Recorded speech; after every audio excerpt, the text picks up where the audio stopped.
Գյումրեցի քաղաքական դաշտից, քանի որ իր կողքինները երազում են դրա մասին, Արմեն Աշոտյանը եւ մյուսները։ Հա, դուք երազում եք, պարոն։ Առաջին ուրեմն ես կարծում եմ, որ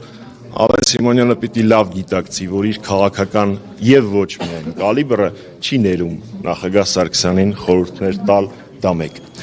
Բայց այնուամենայնիվ մի քանի կետով պատասխանեմ։ Երկրորդ, այդ թվում նաեւ այդ կալիբրերի տարբերությունը կայանում է հետեւյալում։ Նախագահ Սարգսյանը այն պետական գործիչն է, ով ժամանակին հայտարարել էր, որ Աղդամը իր հայրենիքը չէ, բայց պահել էր Աղդամը։ Այդ ժամանակ որոշները վայնասուն էին բարձեցրել, բայց երբ որ իրանք իշխանություն էին, իրենք հանձնեցին եւ Աղդամը, եւ Արցախը, եւ Հայաստանի Հանրապետության սուվերեն տարածքից որոշակի հատվածներ։ Եվ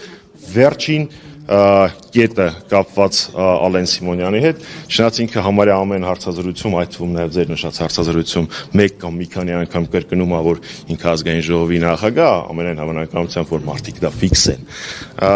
Բայց թող իր երազանքները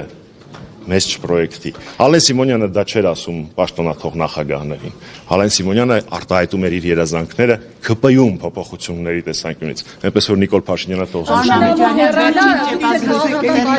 Բոլորին եմ լսել։